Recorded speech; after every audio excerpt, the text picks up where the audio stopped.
अस्सलाम वालेकुम। Welcome to our channel Novelistan Urdu novels library. कैसे हैं आप सब लोग? उम्मीद है सब ठीक ठाक होंगे, खैरियत से होंगे। आज आपके लिए लेकर आई हूँ मोस्ट अवेटेड एपिसोड। नॉवेल है महरम मेरे। आज आपके लिए लेकर आई हूँ महरम मेरे की न्यू एपिसोड। राइटर है इसकी सनाया खान। क्या होता है आज की एपिसोड में? सरप्राइज है आज तो कि शहीर की बेचारे की छोटी सी पेशरफ्त तो नूर नाकाम बना के चली गई। आज की एपिसोड में देखते हैं कैसे सामना करेगी नूर शहीर का, और कैसे इन बेचारों की खट्टी मीठी स्टोरी जो चल रही है वो आगे बढ़ेगी। ये सब हम देखेंगे आज की एपिसोड में। चलें फिर बढ़ते हैं एपिसोड की तरफ। जल्दी से अच्छे बच्चों की तरह जाइए, जाकर चैनल को सब्सक्राइब कर दें, वीडियो को लाइक करें, अच्छे अच्छे रिव्यूज़ दें और हमारा मोटिवेशन बढ़ाएं। नॉवल है महरम मेरे, राइटर है सनाया खान, एपिसोड है 17। नूर के लिए उसका सामना करना इतना ऑकवर्ड हो गया था कि लाख सब जहन से निकालकर नॉर्मल रहने की कोशिश करने के बावजूद भी अंदर एक हलचल मची हुई थी। किसी चीज में उसका ध्यान नहीं था। हर आवाज जैसे आहट लग रही थी और नजरें बार बार सीढ़ियों की जानिब जा रही थीं। अपने तय उसने ये मान लिया था कि इतने दिन से जैसे चल रहा था सब वैसा ही चलता रहेगा, बल्कि अब वो खुद एहतियात से काम लेगी और कोई ऐसी गलती नहीं करेगी जिसके बाद पछताना पड़े। क्योंकि वो बात बात पे गोशा गुजी होकर खुद को कमजोर नहीं दिखाना चाहती थी, इसीलिए अब मजबूत रहकर सामना करने का इरादा था। लेकिन उसका इरादा कितना कारआमद था ये तब पता चला जब उसकी आमद से पहले ही आमद का पता देती हवा में घुली परफ्यूम की खुशबू से ही दिल बेसुकून सा हो गया। उसने जरा देर को सांस रोककर स्लैब पर रखे बॉयल अंडों पर फोकस करते हुए उसके भारी कदमों की आवाज को नजरअंदाज करना चाहा, लेकिन तेजी से धड़कते दिल पर काबू किसी तौर मुमकिन नहीं था। वो संजीदगी से उसके दिल आवेश चेहरे को नजरों में रखे नीचे उतरा तो तबीयत पर छाई सारी सोगवारी जायल हो गई। हमेशा की तरह एक खुशगवार एहसास ने जन्म लिया। इतनी वाज़ेह तो तब्दीली थी, लेकिन फिर भी वो तकजीब पर माइल था। शायद कुछ बातें दिल तो फौरन मान लेता है, लेकिन दिमाग कबूल करने में वक्त लगाता है। नूर उसकी नजरों को महसूस करके ही मुस्तरिब सी चेहरे पर आते बालों को पीछे करती उल्टे सीधे हाथ चलाने लगी। शहीद ने भी उसकी मुश्किल आसान करते हुए नजरों का रुख बदल दिया और खामोशी से आकर अपनी चेयर पर बैठ गया। और वो वाकई कितनी मुश्किल में है उसे तब बखूबी अंदाजा हो गया जब उसने टेबल की तरतीब देखी, जहां उसके सामने प्लेट की जगह पानी का जग रखा हुआ था और जग की जगह हॉट पॉट, बल्कि टेबल पर रखी तमाम चीजें ही अपना मुकाम खो चुकी थीं।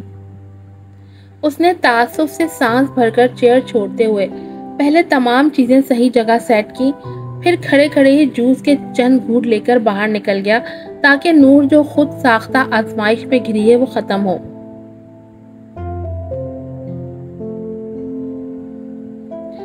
नूर ने उसे जाते देख सुकून की सांस ली और अपने हाथ तो तबाह होते किचन स्लैब की हालत पर एक अफसोस भरी नजर डालकर सब बात पर छोड़ते हुए जाकर चेयर पर बैठ गई। वो उसके रूम टेरेस की सफाई कर रही थी जब उसके फोन पर कॉल आई, जो किसी डिलीवरी को लेकर आई थी। वो हैरान हुई क्योंकि उसे ध्यान देने पर भी याद नहीं पड़ रहा था कि उसने कुछ ऑर्डर किया हो। जल्दी जल्दी अपना हुलिया थोड़ा दुरुस्त करते हुए वो बाहर निकली तो गेट पर डिलीवरी बॉय पहले से मौजूद था। उसने गेट थोड़ा सा खोलकर वो बैग लिया और साइन कर दिए। अंदर आकर जब खोल कर देखा तो उसमें वही ज्वेलरी थी जो उसने रिंग लेने के लिए बेच दी थी।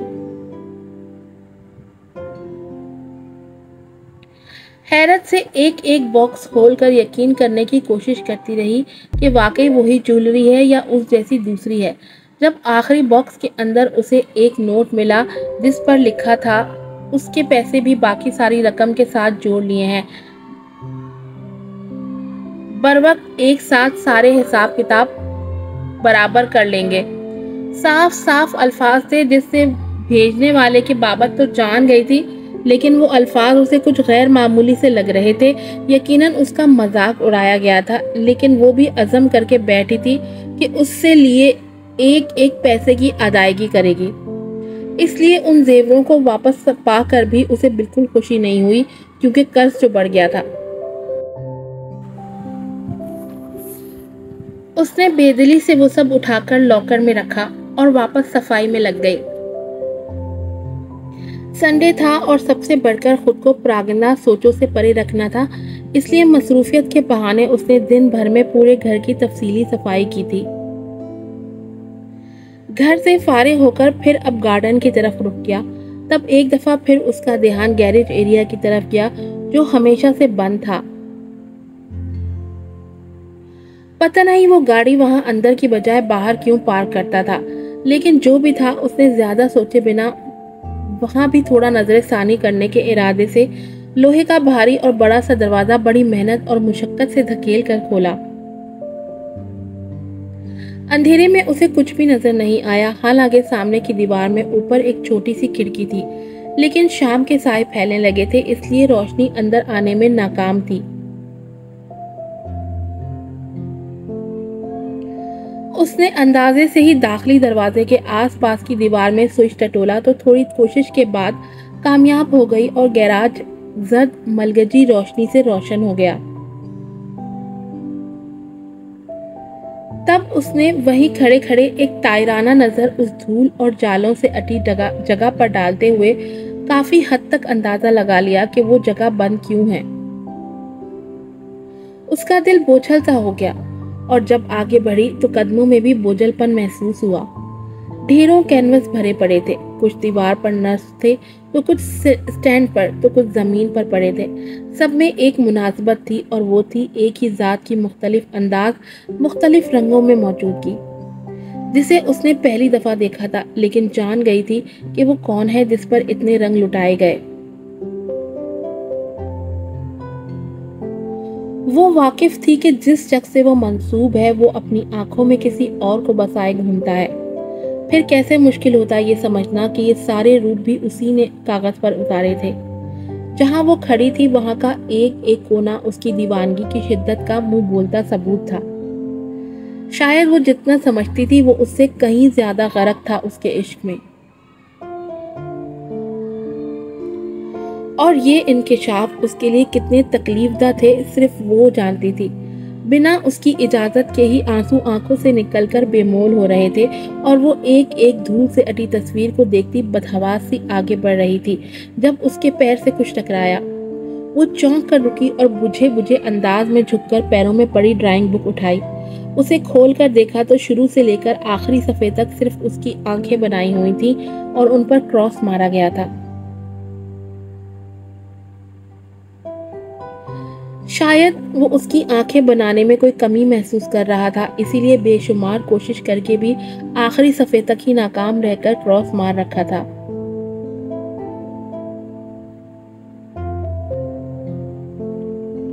उसने वो बुक बंद करके पास पड़े टेबल पर रखी, जहां ब्रशेस और बेशुमार रंग पड़े थे। कुछ डब्बों से गिरकर सूख चुके थे, कुछ शायद खोले भी नहीं गए थे। वो इस गैरेज के आखिरी कोने पर आकर रुकी, जहां दीवार के सहारे खड़ी बड़ी सी कैनवस पर आयजा की सोती हुई तस्वीर बनाई हुई थी। वैसे तो आधे से ज्यादा तस्वीरें उसकी सोते हुए यानी उसकी बेखबरी में ही बनाई गई थी, लेकिन ये उन सब से मुख्तलिफ थी, जिसमें वो सोती हुई बेहद खूबसूरत लग रही थी। बरहना सफेद मेदे जैसे शोल्डर्स पर बस नीले रंग की बारीक स्टेप्स थी। अप डाउन शेप में कटे हुए छोटे छोटे बाल दाएं गाल पर बिखरे हुए थे। गुलाबी होंठ आपस में मिले हुए थे और चेहरे पर इत्मीनान ही इत्मीनान था। उसने हाथ बढ़ाकर उस हसीन चेहरे से धूल मिटाई और बड़े गौर से उसे देखती खुद से उसका मवासना करने लगी। तब अपनी खूबसूरती का जाम बुरी तरह टूट गया और ये एतराफ़ करते ही बना कि वो वाकई इतनी हसीन है जो कोई अपना आप वार कर भी अफसोस ना करे। शायद इसलिए भी वो अब तक उस हुस्न की तासीर से बाहर नहीं निकल पाया था। उसने हमेशा जो माना था कि मोहब्बत का खूबसूरती से कोई ताल्लुक नहीं, वो सोच भी गलत साबित हो गई थी। वो कमरा उसके अतराफ में घूम रहा था, हर तस्वीर हंस रही थी, तमाम रंग यकजा होकर आंखों में घूम रहे थे, आंसुओं को रवानी बख्श रहे थे।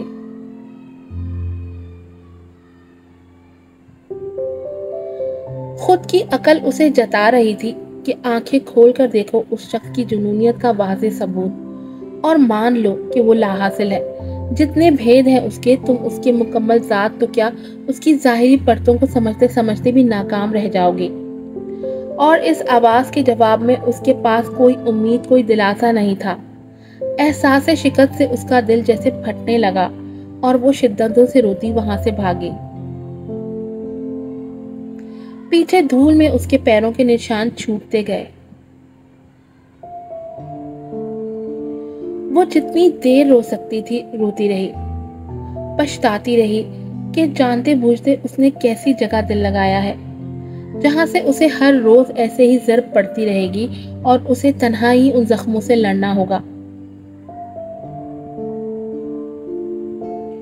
ढूंढ ढूंढ कर भी उसे अपनी कोई खता नजर नहीं आई जिसके बदले वो ये आज़ार झेल रही थी, और ढूंढ ढूंढ कर भी उसे कोई राह नहीं सूझी कि खुद को उस दाम से छुड़ा सके।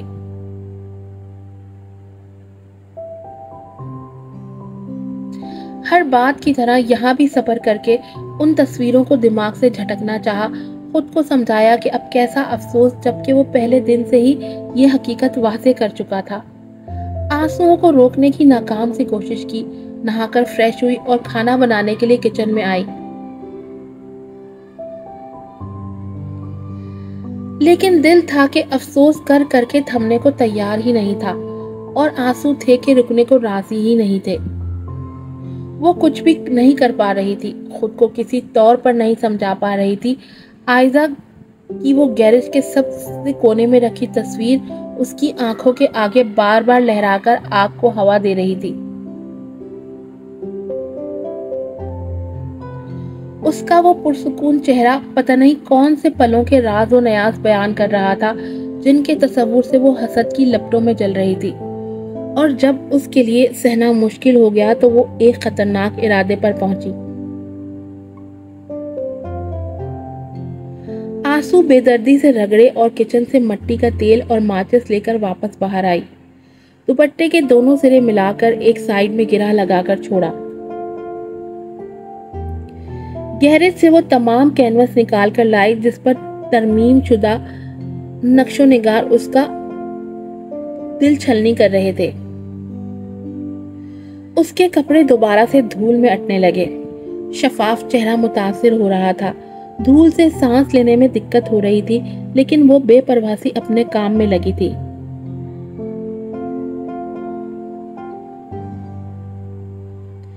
कार पार्किंग की पुख्ता जमीन पर सबसे बड़े कैनवस को पटक कर उसके बाद बाकी सारे लाल आकर उसके ऊपर जमा किए थे। वो ड्राइंग और आसपास पड़े सफ़े भी, जिन पर आयजा से जुड़ा अगर नामो निशान भी था तो वो भी उस ढेर में शामिल किया और सारा मिट्टी का तेल उंडेल कर आग लगा दी।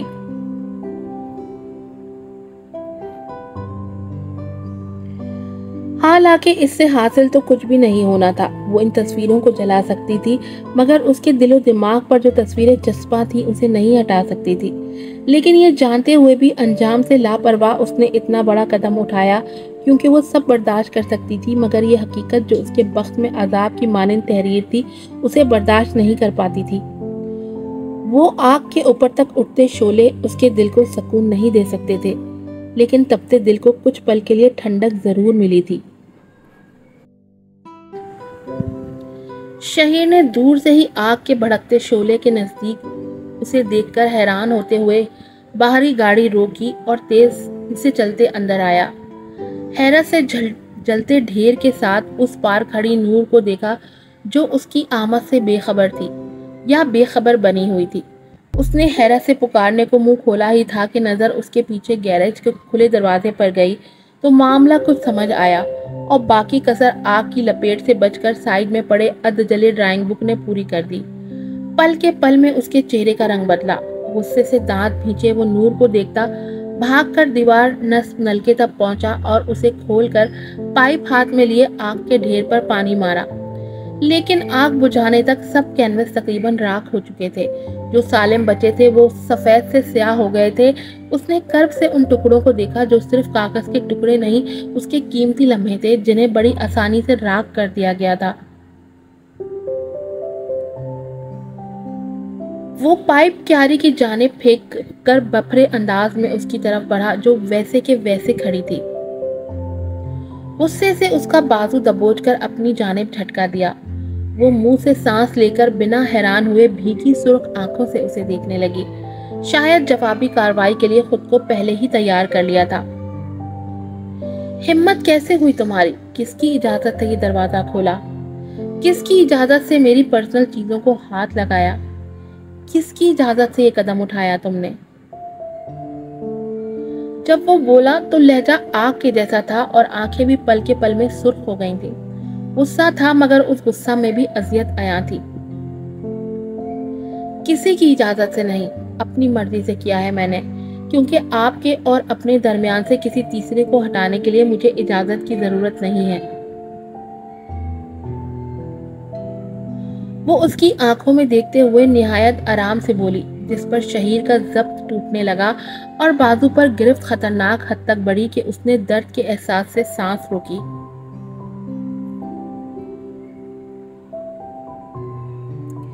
दिमाग खराब हो गया है तुम्हारा? आइंदा ऐसी हरकत की तो अंजाम अच्छा नहीं होगा। उसका लहजा उसके खतरनाक तेवर बता रहे थे कि वो बेजान तस्वीरें भी उसके लिए किस कदर अहमियत की हामिल थीं, जबकि एक जिंदा इंसान के एहसासों की कोई कदर नहीं थी। वो झटके से उसका बाजू छोड़कर एक जलती नजर राख के ढेर पर डालता बाहर की जानिब बढ़ने लगा। उसका घर पर रुकने का कोई इरादा नहीं था। वो ज्यादा देर उसके सामने रहती तो गुस्से में कुछ गलत कर जाता, क्योंकि वो अनजाने में उसका बहुत बड़ा नुकसान कर चुकी थी। लेकिन नूर ने उसे जाते देख फौरन आगे बढ़कर उसका रास्ता रोक दिया। शहीर ने गजबनाक अंदाज में उसे देखा। क्या कहा था आपने कि आपके दिल में उसके लिए कोई जगह नहीं है? झूठ कहा था आपने। वो हर खौफ को बालाए ताक रखकर डट कर उसके सामने खड़ी सरासीमगी की कैफियत में बोली। झूठ बोल रहे हैं आप मुझसे, अपने घर वालों से, यहाँ तक कि अपने आप से। आप उसे अभी भी दिल में बसाकर घूम रहे हैं और हम सबसे बस झूठ बोल रहे हैं, और ये है उसका सबूत। उसने जमीन पर बिछी राख की तरफ इशारा किया था। गुस्से में इतनी देर से खुद पर टूट रहे सितम का बदला ले रही थी, और शहीर जो पहले ही दिल तफ्तगी से गुजर रहा था, बमुश्किल खुद को काबू किए मुट्ठी पीछे खड़ा था। पेशानी की उभरती रगें अंदरूनी कैफियत का पता दे रही थी, लेकिन वो इस सब से बेनियाज थी। सच तो ये है कि आप उसे भूलना चाहते ही नहीं, क्योंकि आपका जो मेल ईगो है ना, आपको ये मानने ही नहीं दे रहा है कि एक लड़की आपको छोड़ कर गई है। आपने उसके धोखे को, उसकी बेवफाई के बजाय अपनी हार मान के अपने सर पर सवार कर लिया है। आपको किसी गम या दुख ने जकड़ कर नहीं रखा है, बल्कि खुद आपने गले लगा कर रखा है इस धोखे की अजियत को। आप खुद इससे छुटकारा नहीं पाना चाहते, क्योंकि आपको बेचारा बनकर रहना अच्छा लगता है। आप दुनिया को दिखाना चाहते हैं कि आप कितने सच्चे और पक्के आशिक हैं, जो अपनी साबिका बेवफा बीवी के इश्क से उभरने की बजाय उसकी याद में देवदास बनकर जी रहे हैं। ये जिसे आप एक तरफा मोहब्बत से वफा निभाना कहते हैं ना, ये असल में आपका खुद को ही दिया गया फरेब है, क्योंकि इंसानी फितरत है, जहां उसकी तस्लील हो वहां वो मोहब्बत कर ही नहीं सकता। वो अज खुद रफ्तगी में अपने ही लफ्जों से अनजान जो और जैसे मुंह में आया बोलती चली गई। बहुत ही बेहसी से उसके जज्बात का मजाक उड़ाया। उस पर इल्जाम धर दिए, जबकि वो आतिशज़दगी में घिरा आंखों से उसे जला के देने के दर पर था। बहुत मुश्किलों से खुद को रोक रखा था।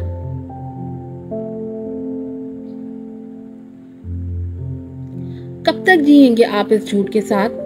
आखिर क्यों अपने हिस्से की खुशियों को खुद से दूर करके इस अजियत में जीना चाहते हैं? जिंदगी खुदा का दिया हुआ तोहफा है। एक गलत इंसान के पीछे उसे बर्बाद करके क्यों खुदा को नाराज कर रहे हैं? उसके लिए जिसने आपको रुस्वा किया। आप पूरी दुनिया से रूठ कर संसार हो सकते हैं, लेकिन अपनी फैमिली के लिए जो आपको उदास देख देख कर तड़पते हैं, उनके लिए खुश नहीं रह सकते आप। उस गैर के लिए जीते जी मर सकते हैं, अपनों के लिए दोबारा जी नहीं सकते। कम से कम अपनी माँ के लिए। या वो मक्कार औरत आपके लिए आपकी माँ से भी बढ़कर है, जो वो उसे आईना दिखाने की कोशिश कर रही थी जब वो एकदम से आगे बढ़कर उसका मुंह दबोच गया।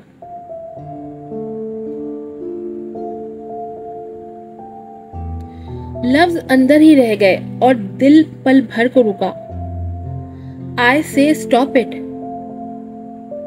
पूरी कुव्वत से गरजा तो वो एक पल को सहम गई। जबान तालू से लगी मगर डर कर नजरें नहीं झुकाईं। तुम कोई नहीं होती मुझे सही गलत बताने वाली। मैंने तुम्हें अपनी लाइफ में इंटरफेयर करने का हक नहीं दिया है। मैं क्या सोचता हूँ, क्या चाहता हूँ, क्या करता हूँ, इस सब से तुम्हें कोई गर्ज नहीं होनी चाहिए। अब अगर तुमने एक लफ्ज भी बकवास की ना, तो मुझसे बुरा कोई नहीं होगा।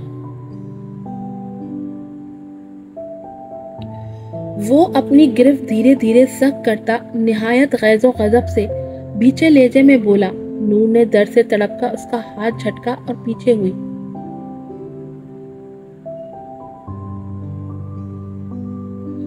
आप क्या सोचते हैं, क्या करते हैं, क्या चाहते हैं, इस सब से गर्ज रखने का हक मुझे खुदा के हुक्म और शरई लिहाज से हासिल है, और मैं इस हक का इस्तेमाल करते हुए 1000 बार बोल सकती हूँ।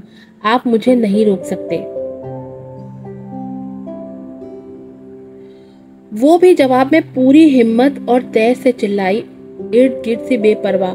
तेज तेज सांसें लेते हुए शहीर ने कदम उसकी तरफ बढ़ाए तो बज़ाहिर कदमों को पीछे होने से रोके रखा, मगर धड़कनें बेहद तेज हुई।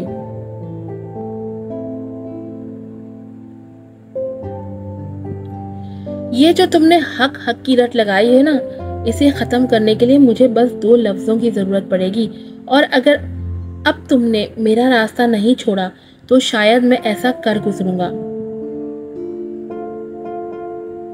वो उसके पास रुके सर्द तो सपाट लहजे में बोला तो नूर का तेज तेज धड़कता दिल और सांसें यकलक थम गए।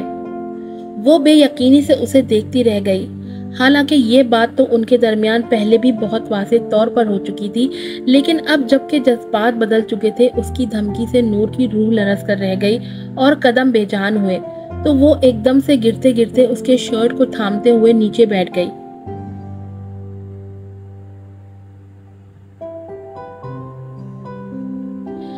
शहीर ने उसे देखकर बेरुखी से नजरअंदाज करते हुए कदम बाहर की जानिब बढ़ा दिए, जबकि वो वहीं बैठी उसके लफ्जों की बाज़गश्त में गिरी एकदम से कानों पर हाथ रख गई। उसके लिए ये मामूली बात नहीं थी। वो बस एक धमकी में ही उसकी तमाम हिम्मत और कोशिश का मुंह तोड़ जवाब दे चुका था। यानी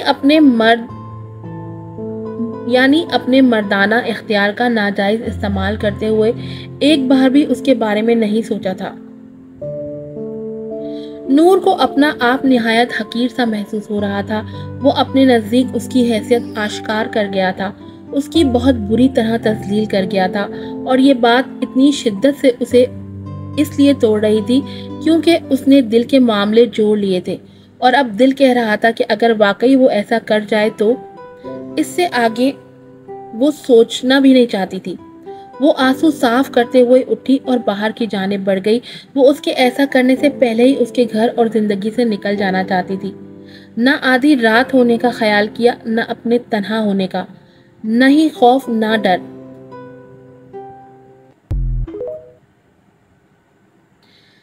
लेकिन जब बाहर निकलकर रास्ते का तयन करने का वक्त आया तो उसे जवाब नहीं मिला कि किस रास्ते जाए। क्योंकि उसके पास तो कोई मंजिल नहीं थी जिसकी राह पर वो चल सके। वो साकित सी वहीं गेट के साइड में बाहरी दीवार से लगकर खड़ी सोचने लगी कि क्या अंजाम की परवाह छोड़कर एक अनजानी राह पर चल पड़े। लेकिन दिल राजी नहीं हुआ, क्योंकि अगर उस पर कोई कीचड़ उछालता तो मुतासिर शहीर की जिंदगी, उसकी इज्जत भी होती।